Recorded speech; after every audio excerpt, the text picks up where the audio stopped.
Hello and welcome to another instalment of History Hack. This is really good today because we have a returnee and one that was amazingly popular last time he was on. We have with us Jonathan Clements, and he's here today as the author of Confucius, a biography, a fantastic introduction not only to Confucius but also Confucianism, which, depending on how you want to count it, is either a wacky cult with 6 million devotees or a belief system that claims 350 million followers in 91 countries. That's a bigger, larger percentage of the global population than Buddhism. In your face, Buddhism. So, Jonathan, hi, how's it going? Hello, I'm very pleased to hear that I was popular. I've never been popular before, so yeah, everyone loved that Chinese food one. They absolutely loved it. Excellent. Well, we like to hear this. Hopefully we haven't put off the world's Buddhist population at this point, no. No, we love Buddhism. We love Buddhism stuff. Yeah, and also going around Thailand. What a wonderful religion. I went round adopting Buddhism traits and leaving paracetamol in temples for everybody because I thought that was a lovely idea that you leave things like that in temples so that people who need them can go and get them. Oh, how sweet. Because I just thought, like, what's the worst thing in the world is like a toothache, right? Mm. And my little travel bag was overstuffed with paracetamol, so I was leaving sachets all over Thailand, basically. We love Buddhism, but we're not here to talk about Buddhism. We are not, no. Right, okay. I am a total idiot when it comes to this subject, so I'm really excited to learn more. If, as said total idiot, I was to say to you, so if I read Confucius Says on the internet, that's totally legit, right? Would you get angry? Yes, I would. I am that guy on Facebook who, whenever someone quotes Confucius, turns up in the comments saying, and where exactly did you see that? In a meme. Yeah, because there's so much nonsense written about Confucius, and people think if you put on a Bert Cook voice and say anything, it's probably a Confucius saying, and it really isn't. And part of the problem is that the works of Confucius themselves are actually very, very compact. You can pretty much more or less memorize them. But there is a huge volume of work that is attributed to him as well. Mm. So it's not just the sayings of Confucius, the Analects as they're known. There is an entire history of ancient China that's attributed to Confucius. There is a book of songs that he supposedly edited. There is all kinds of material. I mean, there's a commentary on the I Ching even that supposedly Confucius edited, and I bet, don't get me started on that. But so as a result, there is a body of work that you could in some way attribute to Confucius that is twice the size of the New Testament. And so these are books that he's been near at some point, books that he may well have used as teaching aids are then attributed to him as sayings that he might have said. And so you don't just have to think, did Confucius say that? You have to think, is there an old Chinese book that someone might think Confucius had edited, which this might be a quote from?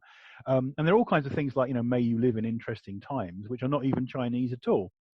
And people just say, well, Confucius probably said that. Confucius and Sun Tzu, the author of The Art of War, are the two people who get most misquoted. And so, pretty much once a week, I'm being an annoying pedant and ruining someone's day by saying Confucius didn't say that, for God's sake.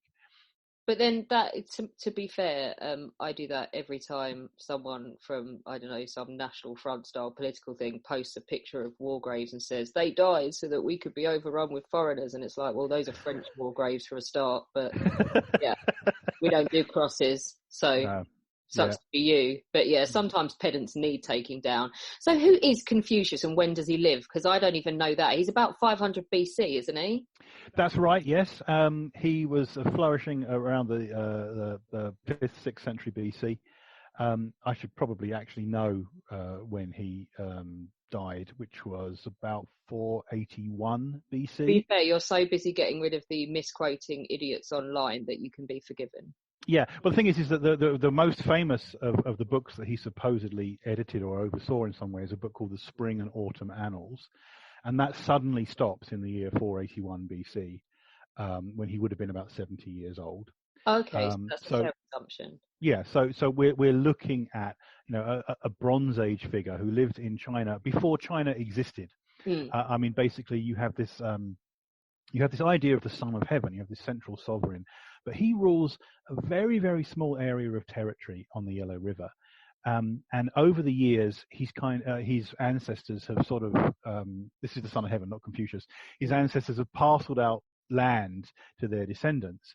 And because the Bronze Age is slowly turning into the Iron Age, you've got these people are suddenly able to have areas of land that are actually much larger than the central country that they are supposedly loyal to. So you have a king, you have a ruler in the middle, and then you have these dukes scattered around what would become China, and their land area is much bigger than the king's area itself. So the ruler of the world, supposedly the ruler of all under heaven at this time, is a figure more like the Pope.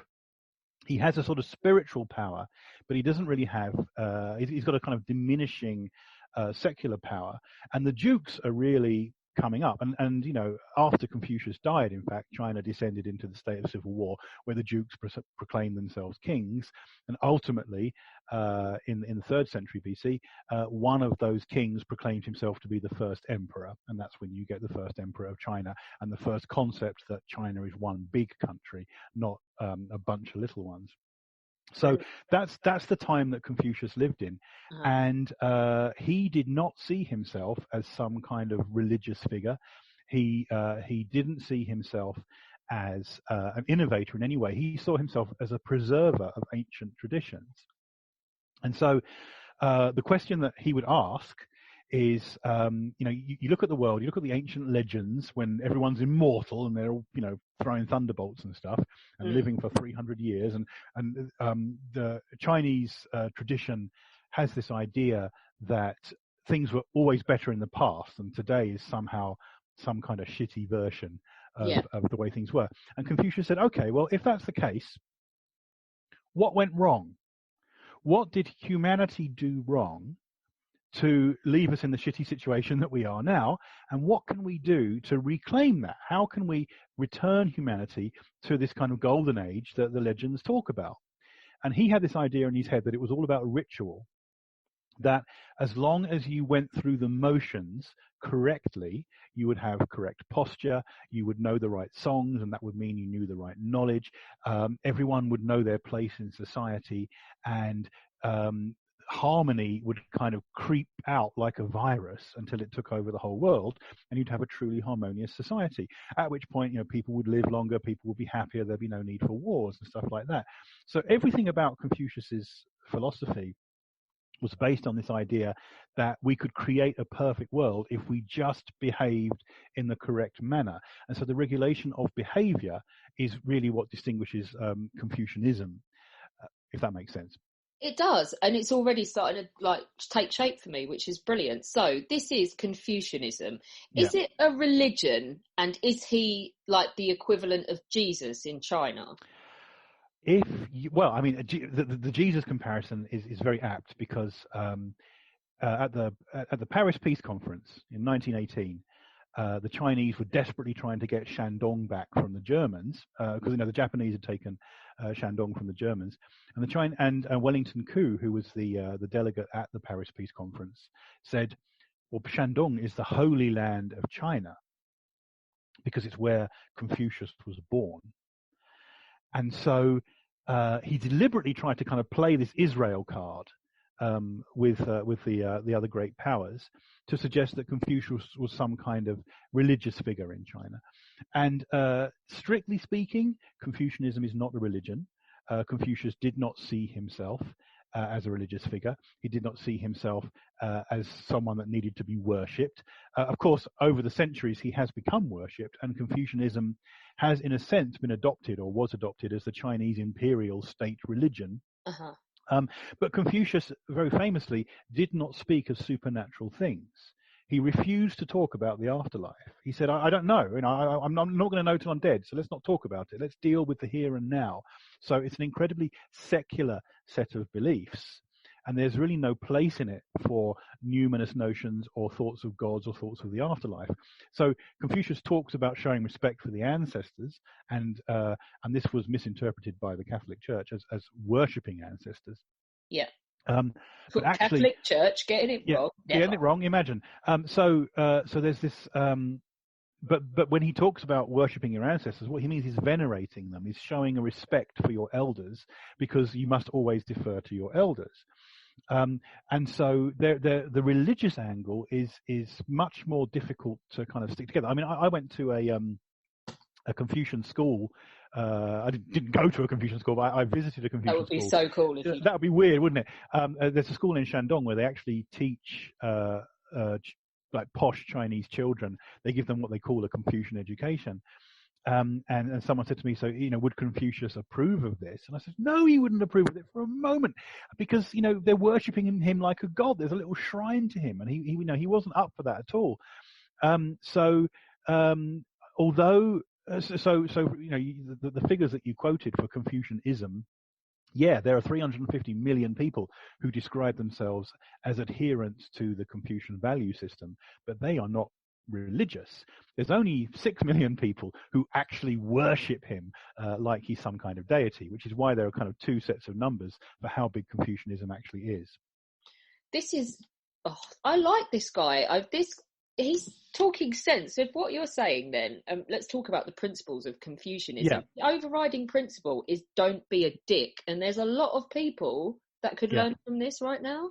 Absolutely. In fact, when you say don't be a dick, that is the actual quote in Confucius is do not treat others as you would not want to be treated. There's like a negative in it. So he's saying kind of treat others as you would like to be treated, but it's actually a negative of Confucianism. It's like don't be a dick is a very good translation of it. Other principles of Confucianism include knowing your place in society, understanding that parents must be respected by their children, that elders must be respected by the younger, but that brings with it an obligation as well. So, your king, because we are talking about a feudal society, you're obliged to obey your king, but your king is also obliged to provide for you, to look after you. And the same goes with husbands and wives. A wife is supposedly supposed to defer to her husband, but her husband is supposed to cherish her and care for her. So everybody's got this place in society, and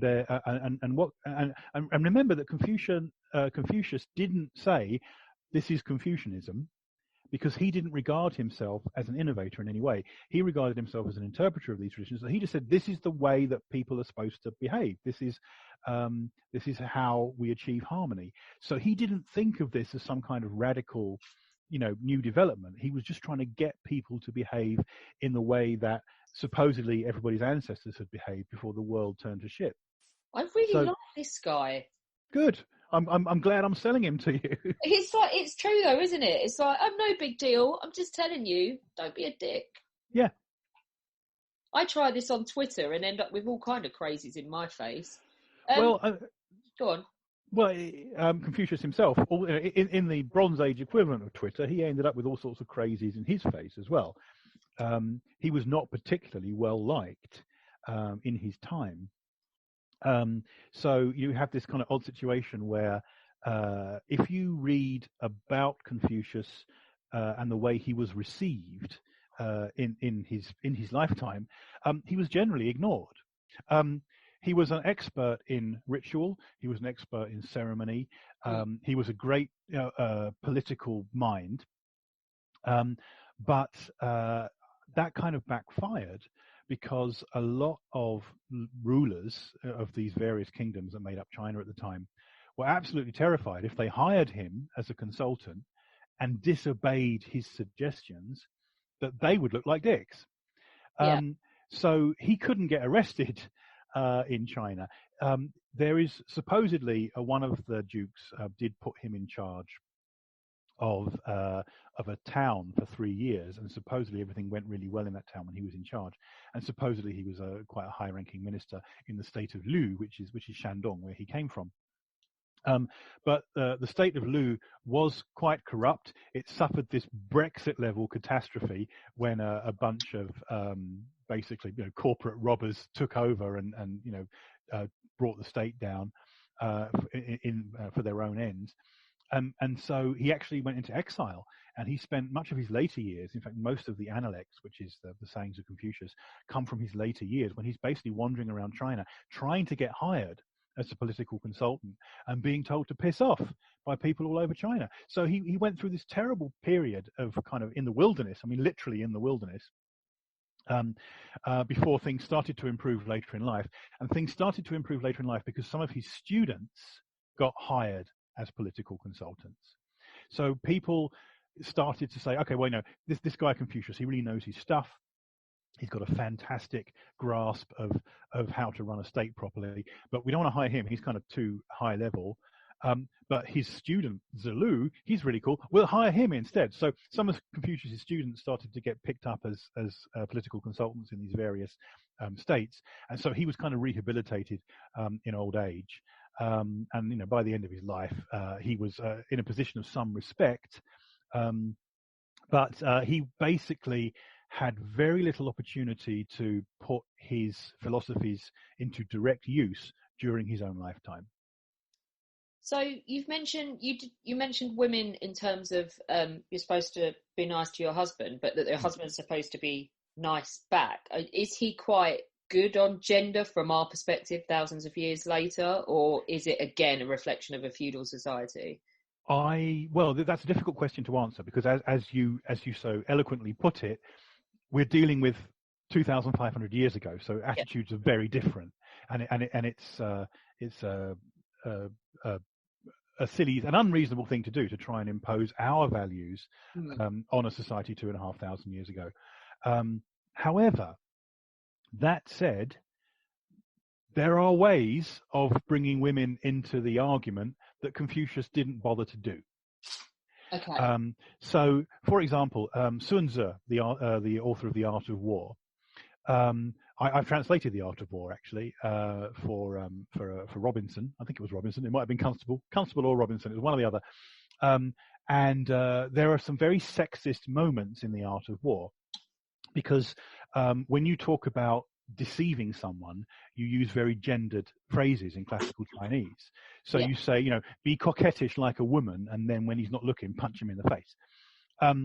And so I translated. I included footnotes in there on the nature of the translation, saying, I'm translating the sexism of the time here. However, I would not say that Sun Tzu himself was inherently sexist. In fact, Sun Tzu very famously said, "I can train anyone to be a soldier. I'll prove it to you."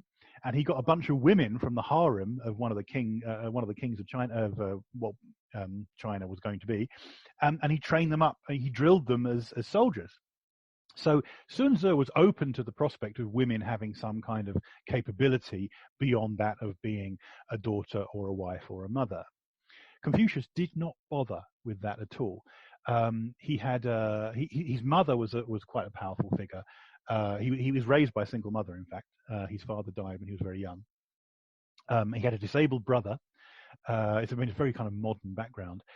He had a quarrelsome relationship with his wife. I think he actually got divorced late in life. And when he talks about women in the Analects, one of them is kind of this mother-in-law joke when he says women are like servants. You show them kindness and they take advantage. You scold them and they sulk. And that's all he's got to say. And then there's some issues about a very famous and scurrilous figure in the Bronze Age, a woman called Nanza, who was having a public affair with her brother, and she was a duchess in one of the Chinese dukedoms, which would later become kingdoms, and Confucius was staying there, and she invited him to see her. And Confucius it was like HAL 9000 in 2001. It did not compute. Computer says no, because he couldn't go and see a Scarlet Woman, but he couldn't refuse the invitation of a duchess, and he went into absolute conniptions about it. And it's a very kind of controversial moment. And in fact, in the Confucius biopic starring Zhao Yunfat, it's one of the best sequences is when he goes to see this woman. He goes to see Nanza, and this has become a subject of some debate, particularly in later years when feminists got involved in discussions over Confucius. His meeting with Nanza becomes this kind of crucial point in his career. But the fact is that he didn't have a whole lot to say about women. And whereas you can forgive the assumptions of a Bronze Age society, there have been attempts by feminists, by modern feminists, to claim Confucianism as something that can be applied in a feminist way. And I don't see that in the text itself. You've really got to push it way, way outside what the text is actually saying before you can start to include women. Because in Confucian terms, women are supposed to be indoors, out of trouble, obedient to their fathers as girls, and to their husbands as women, and to their sons as old women. And so there is no place for them in kind of public life. And so I was going to say something else and I forgot what it was going to be. And so, for example, in one of the problems that I have as a historian dealing with imperial Chinese history is that women's names don't get mentioned. Okay. It was considered rude to address a lady by her name. And so there are thousands of moments in Chinese history where women are just kind of shuffled off into the shadows, supposedly out of a sense of chivalry. Chivalry itself, however, it contains within it this kind of ingrained notion of sexism. So even when you're trying to be nice in a Confucian sense, you're basically pushing women to the sides. So it's a very traditional, very conservative approach to the role of women. So in that regard, it doesn't have a whole lot to offer a modern girl. Okay, I think I can live with that because I'm still liking his old attitude. Yeah, I mean, you'll still be cherished if that's any help, Alex. You'll be cherished. Just not written about. Just not written about a whole lot. Right, okay. You've just mentioned difficulties as a historian writing about old China. Yeah. This is a biography of someone who lived 2,500 years ago. So where on earth do you find material for this and how much is there? Well, like I said, I mean, if materials that Confucius was involved with in some way amount to double the size of the New Testament. In terms of Confucius himself, the most important book is a book called the Analects, Lun Yu, which is a collection of his sayings. And unlike, say, the Bible, which happens in a chronological order, the Analects is just all over the place. So if you kind of imagine there's Jesus in the Garden of Gethsemane, and then the next chapter is him arriving on Palm Sunday, and then the chapter after that is him dying, and the chapter after that is him being born. It's going to be like in that Cloud Atlas. Yes, it's very Cloud Atlasy. Yeah, it's all over the place. So, and I realised that as in my younger days when I started work on the biography, and I realised that you could actually rearrange everything into a chronological order. Why the Analects has to be all out of order is an interesting historiographical issue. It's kind of been assembled in kind of a random way. But there are little clues in the text, like when Confucius was in Lu, he said blah blah blah. When he met Duke Ai, he said blah blah blah. And okay, well Duke Ai wasn't born until this date, so I can move that there, and I can move this there. And we knew that he went to Lu after he was in Qi, and you can slowly put these pieces together until they form a chronological order. And that's actually very useful for me because there are some of the quotes in the Analects which are not from his exile days when he's an old man. They're from when he's a younger man. He's more callow and he's more inexperienced. And so you get to see Confucius making mistakes, and you get to see him kind of joking around, and you get to see this kind of there's a personality that comes out of it.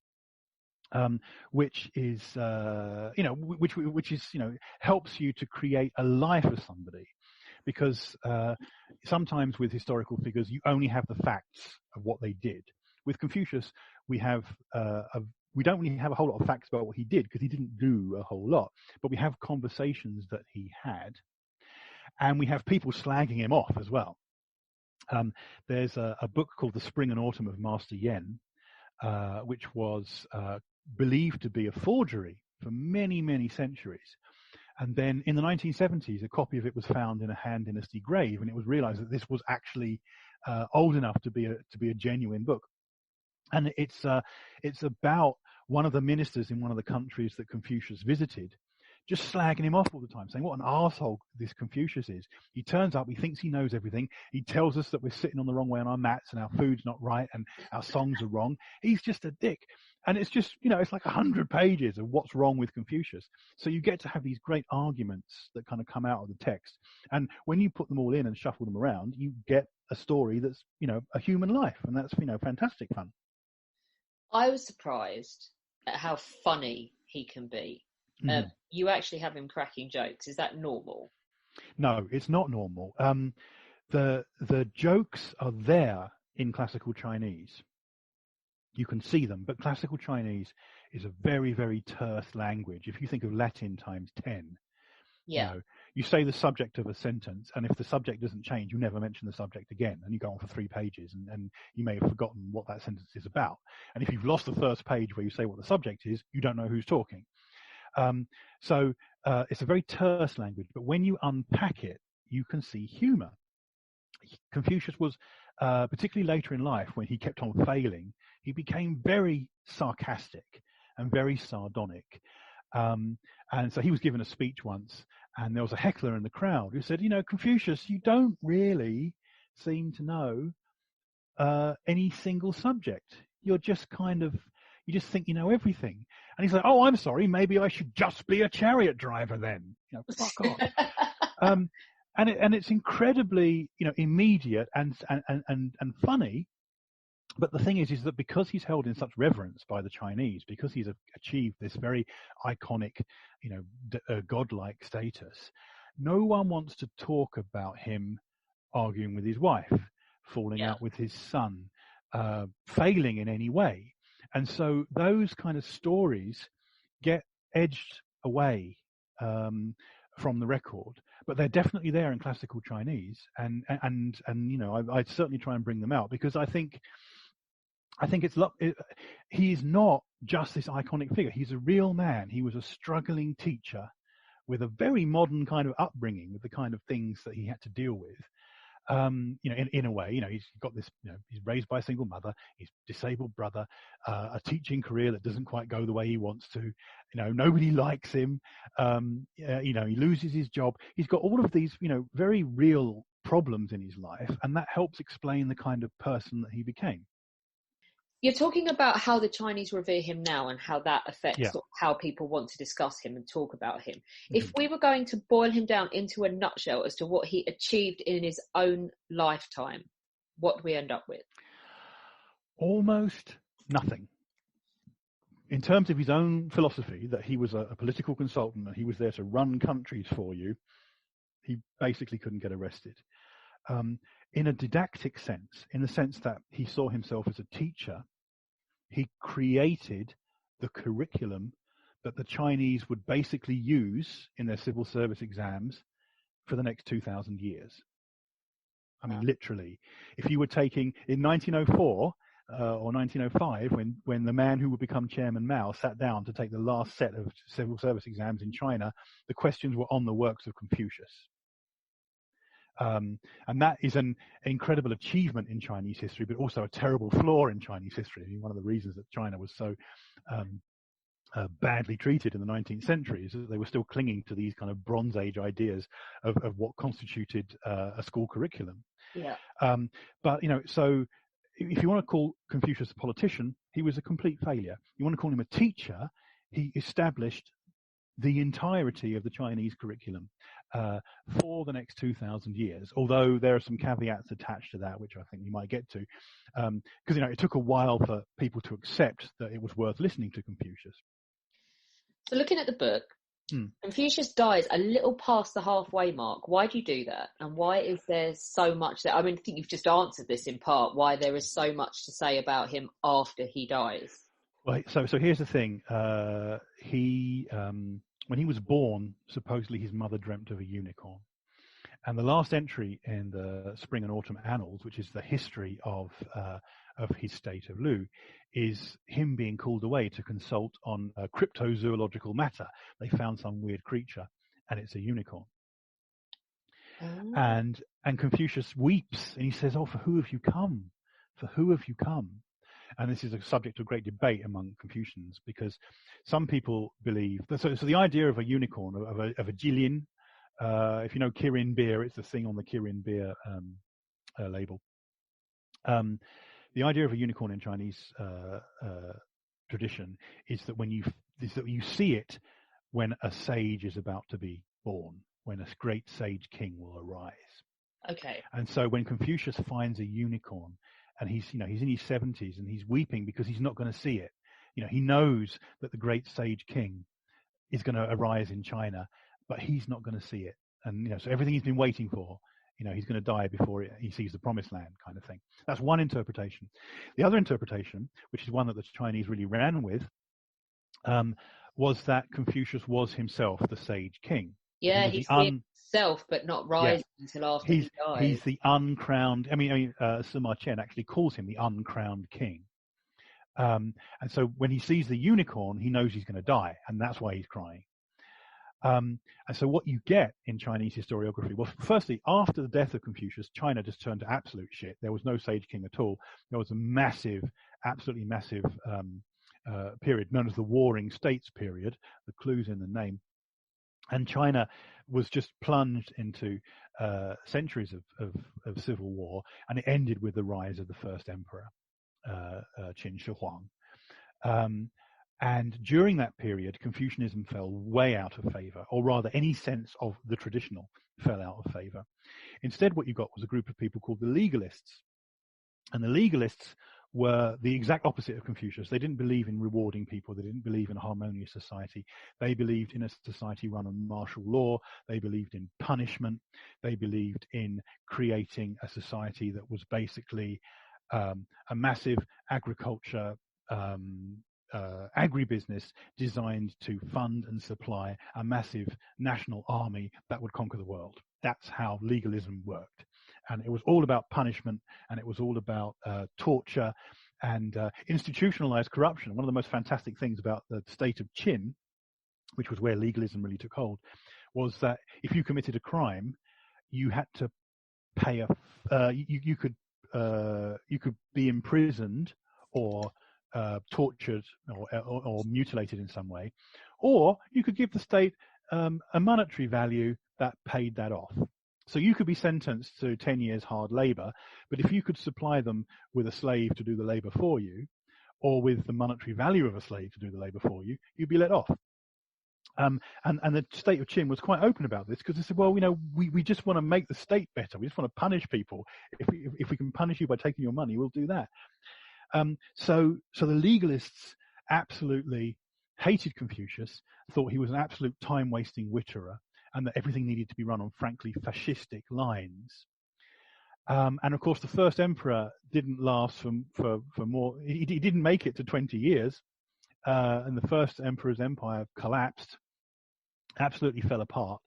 And so the Han Dynasty, which supplanted the Qin Dynasty, the Han Dynasty, which is roughly coterminous with the Roman Empire in Europe, and the Han Dynasty lasted about the same time as well, about 400 years. They were desperately trying to establish something that made them not like the legalists and something that made them not like the people they just overthrown. And so they turned increasingly to Confucius. And there's this legend, there's this idea that the unicorn heralding the sage king shows up once every 500 years.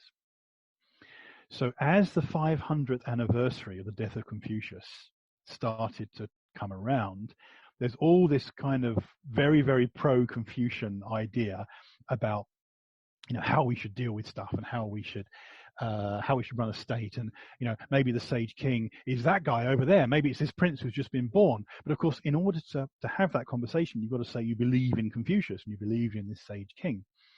And in the Han Dynasty, you get this fantastic level of historiography that you would just not believe this. So the Spring and Autumn Annals, which is this history book that Confucius supposedly edited, it's very dull. Yeah. It says, in the winter, the Duke attacked the state of Julu. Men of the state of Chu dispatched each end to come and present plunder of war. It's basically a straightforward annal of what happened year by year. But in the Han Dynasty, people started to say, well, Confucius meant every single word to mean something. He meant it very, very carefully, that every word should mean something. So you've got these, I've got a thing called the Gongyang commentary on the Spring and Autumn Annals. Every single sentence has got a paragraph or two paragraphs out of it explaining why that verb was used and why not another verb, and why does they call him the Duke when he was actually a king at this time, and why do they call the state Julo when actually it was called Ju, and so even the typos in the Spring and Autumn Annals are believed to have some kind of relevance. And to truly understand Confucius, you have to know why every single word is placed where it is. So you get this incredible level of kind of anal detail applied to not just the works of Confucius, but works that were associated with Confucius. So by the early Middle Ages, the works of Confucius, and indeed Mencius, who was a pupil, I believe, of Confucius's grandson, they become known as the four books. So you've got the three books of Confucius, the Great Learning, Doctrine of the Mean, and the Analects. And you've got the works of Mencius as well. And those basically become the core of the Chinese curriculum. And it takes until the High Middle Ages for that to be really established. But once that's established, anyone who wants a job in the Chinese state has to pass an exam which involves memorizing the works of Confucius. I mean, part of the exam would be, there'd be a passage from Confucius and you'd have to fill in the blanks. So you'd literally have to memorize it. And so up until the early years of the 20th century, anyone going into the civil service, going into medicine, going into any professional career in China had to know the works of Confucius. And that's why Confucianism becomes so ingrained in Chinese, because we're looking back at the Spring and Autumn Annals, and we're looking back at the Book of Songs. I mean, Confucius said, if you know the 300 songs, you know all the information you need to know about the world and how it works. And so these, things that he edited or used as teaching material become the teaching material for an entire culture. They do, and we've mentioned that it takes that it's the reason that China is crapped on in the 19th century, and it's the reason that it takes so long for China to emerge onto the world stage. That said, when they do, how does that affect Confucius's fortunes when in the 20th century, for instance? Well, there are mixed feelings among the Chinese about the extent to which Confucius is responsible for their ills and their troubles. There were some thinkers like Kang Youwei, who was a big reformer. He said that Confucius was a radical, and that China needed to be radical like Confucius, and that within the works of Confucius there was the argument for a constitutional monarchy, for example. But he was kind of a nutter. It was much more common, particularly in the early 20th century when the Republican movement is kicking off in China, for people to regard Confucius as a symbol of everything that was hidebound, everything that was wrong with Chinese culture. So He Yinzhen, for example, who is a very interesting Chinese feminist from the early 20th century, really fascinating thinker. And she says, so much of what's wrong with China is caused by men, and the way that men behave is caused by Confucius. She was, absolutely, she was right in there for the jugular with what we would now call a concept of the patriarchy, and that everything that was wrong with China had been caused by, ignoring what women think, ignoring what women say, binding women's feet, prioritizing wars and sport over, anything more interesting. It's funny, isn't it, that they don't blame themselves over the course of 2,000 years for not evolving or changing the way they look at things. And they blame the guy that said it in the Bronze Age. Well, I mean, up to a point, except Confucius didn't see himself as a reformer, as a radical. He saw himself as a conservative, trying to get people to behave the way they were in the good old days. Yeah. And so what you have with Confucianism 2,000 years later is people are still fighting about what that means and what the good old days should be. And you are attempting to apply the standards of a Bronze Age society to the 20th century. And of course, any text, I won't name any religions, but, pick one. Any text that tries to impose the mores and the morals and the traditions of 2,000 years in the past is going to run into trouble when it faces new challenges and new issues. Oh, Leviticus, anyone? Well, indeed. So, there's so that was a real issue for Confucianism as well. And of course, what you end up with, in fact, is the Cultural Revolution, when the Communist Party takes over. The communists win, and the People's Republic of China is proclaimed in 1949. And then when Mao is losing, when Chairman Mao is losing control of his power base, he institutes the Cultural Revolution, which is a crusade against the four olds: old customs, old culture, old habits, old ideas. And so the Red Guards were doing everything. They were ripping down Confucian temples. They were destroying, Confucian artifacts, burning Confucian books. If you go to the grave of Confucius now in Chufu, it's been reconstructed because the Red Guards dynamited the thing. And his gravestone has been held back together with glue and staples because it was blown into smithereens. But his grave mound was actually just absolutely destroyed. They broke into the tomb of one of his descendants and dragged the corpse out and hung it from a tree. It was a very anti-Confucian time. So his fortunes fluctuated greatly in the 20th century. Is it fair to say then that the greatest enemy to Confucianism and Confucius is communist? No. Surprisingly, no. I would say the greatest enemy to Confucianism is postmodernism. Okay. Because the Communist Party did what they did, and then as time went on, they saw that there was a way that Confucianism had merits, it had uses in running a society. And so they kind of backed away in the 80s from attacking Confucius, and in fact began to support him in a great way and use him in all kinds of slogans and ideas.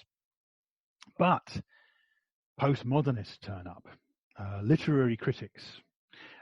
There's a couple, Brooks and Brooks. They're a married couple who wrote a book called The Original Analects, and they were very earnest and intelligent and smart textual critics who wanted to dig down into the original text of the Analects and work out what was the real Confucius. Because clearly there are bits of the Analects that have been written after other bits. There are bits that use terms that couldn't possibly have been used at the time Confucius was alive. There are bits that might have been written in by a descendant of one of his pupils who wanted to make the pupil look more important, so added a bit and took a bit away.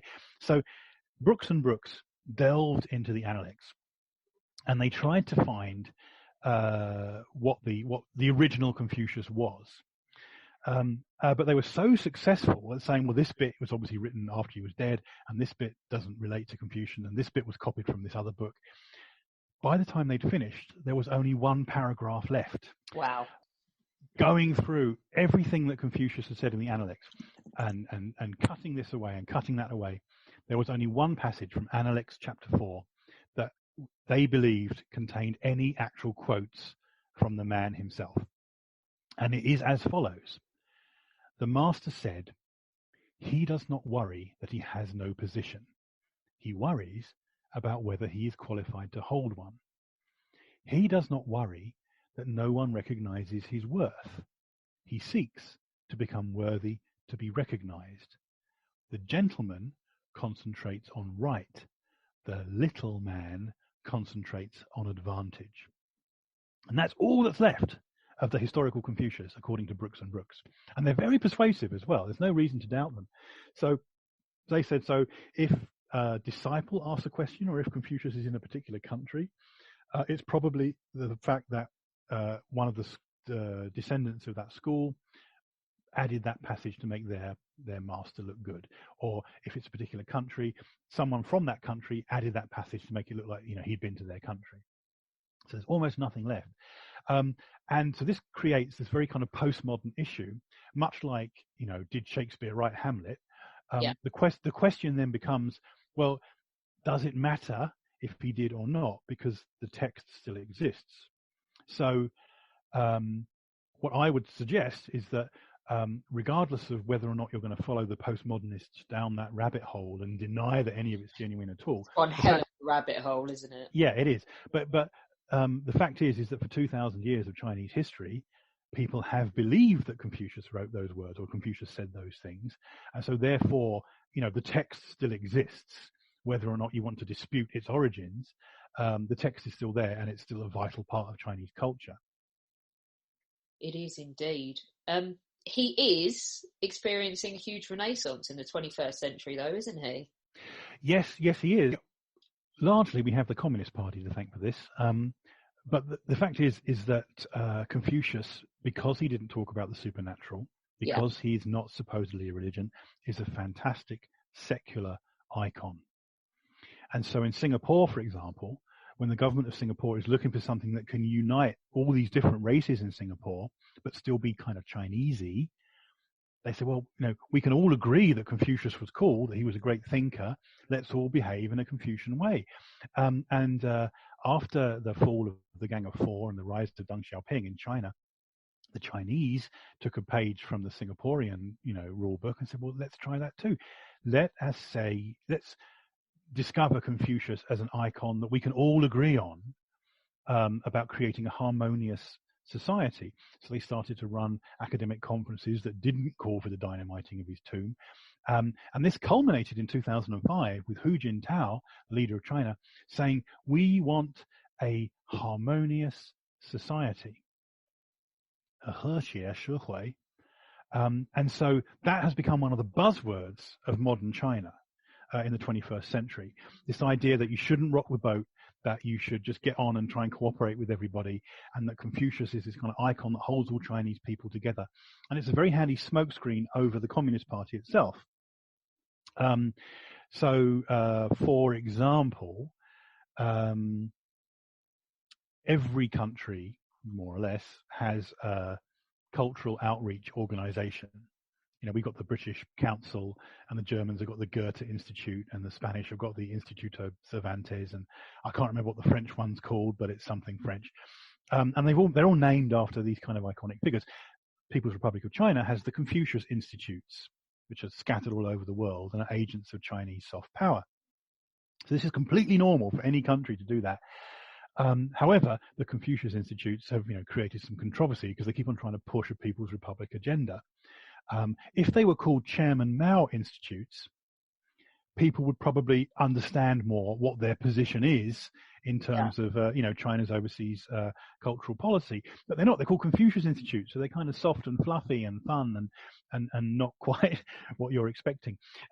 So for all these reasons, Confucius has experienced a massive renaissance. In the 21st century in particular, and I don't see it fading either, because he's such a handy icon. It's not just about China, it's about Korea, it's about Japan, it's about Vietnam. He's perfect for the 21st century, because this whole mantra of stepping away from nationalism and religion and just saying, let's just not be dicks, is quite appealing to this generation, isn't it? Absolutely, and so there's a whole group of American political thinkers who see themselves as new Confucians, who are trying to promote this kind of agenda too. So it's a very good policy for kind of unifying different countries, and the People's Republic are spearheading that. But there are plenty of other countries as well that see themselves as Confucian-ish, and that kind of helps glue everything together.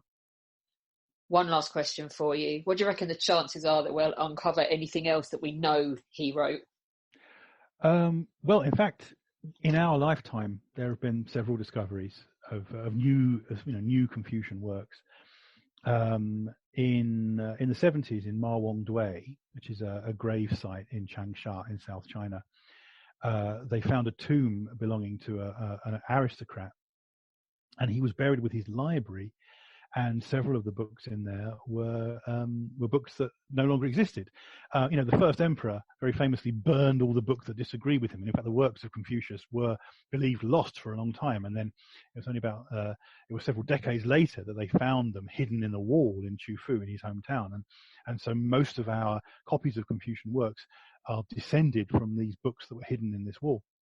But there were some books that weren't in that wall and have been dug up in graves since. So there's a book called Several Disciples Asked, which was found at Ma Wong Dui, and there's a book called The Essentials of the I Ching, which is supposedly a Confucian work. But the thing is that Confucius didn't speak about the supernatural. So why he's going to be looking at the Book of Changes and talking about foreseeing the future is a problematic area. And the idea of the essentials is that he claimed in later life that he liked reading the wisdom in the I Ching is often called the I Ching in English. You like reading the wisdom in it, but he didn't use it to predict the future. That's a very doubtful claim to make, but that's one that's made in the book. And then in 2011, in Nanchang, there was another discovery, another grave of a guy called the Marquis of Haihun, very controversial figure. And he was buried again with some books. And very handily, there was an earthquake about 1700 years ago that dropped his entire grave below the water table in Nanchang. So everything was waterlogged and preserved. And they've dug up his grave now, and and in the grave, one of the things they found was something called the Qi Analects. And this is a copy of the Analects, the sayings of Confucius, but it's from the state of Qi, where it had 2 extra chapters. And there's a chapter called The King Asks, Wen Wong, Asking the King. And there's a chapter called Zhidao, the Knowledge. And those are both new chapters of Confucius. And I've actually seen them. I've been to the grave site in Nanchang, where they are trying to preserve everything. But unfortunately, because of the nature of a waterlogged grave find, these things have to be taken out and dried very slowly, and they have to soak them in chemical baths, which are too dangerous to breathe in near. And so when I saw these books, they looked like a load of trays holding chopsticks, because they're written on strips of bamboo. Yeah. And so they look like a whole set of trays of broken chopsticks, and you lean in really close and you can make out some of the characters written on them, but you can't lean in that close because if you breathe in, your lungs will fail. So we've still got to wait a couple of years before we can actually read these, but it's very exciting because this is new Confucian stuff that has literally only been found in the last 10 years. Amazing. Jonathan, as ever, it's been a complete pleasure to talk to you about Chinese history. It's something that it's not on my radar. It's not something that particularly moves me, but every time I talk to you about it, I find something to love about Chinese history. So come back anytime to share more of it with us, because it's outstanding. We will make sure that we put your Confucius biography on our new bookshop page. So if you would like to read the book, just visit that, because then not only does Jonathan benefit, but History Hack gets a cut as well. So we like this, and it takes money out of the hands of the monsters like Amazon as well. And we like that too. Jonathan, thank you so much. Thank you for having me. Join us tomorrow for St Dorman's Day. We've renamed it here on History Hack. First off, Andy Dorman will be talking to us about British soldiers in Ireland. He may be going somewhere you're not expecting with that episode, so don't miss out on that one. And then in the evening, we have a special edition of Down the Pub, in which we let Dorman judge Ireland's greatest moment. But because we're sadistic, we made him judge it alongside Princess, and you can see how that went. Don't forget that we do exist on Patreon as History Hack, and on Patreon as well, which is Podbean's own version. Alina and I have had massive fun doing this in 2020, but life's going to change quite a lot next year, and we're going to actually have to go and earn a living, etc. If we want to keep up the regularity that we've been bringing you, and the kind of guests that we've been bringing you, and the workload, then we will need your help. So if you join, there's going to be incentives for joining on either of those platforms. We're revamping ourselves on both of them, so don't forget to go in. You can do as little as $1 a month, and it all goes towards keeping up History Hack as regular as we've been able to bring it to you this year. We are now on YouTube. We are posting all of our new episodes on there, and we have our own channel, and we are gradually posting all of the back episodes, because we have been made aware of the fact that you can only find the last 100 on some platforms. So you can go and listen to your heart's content and laugh at the cartoons and have a great time. So do go over there and subscribe.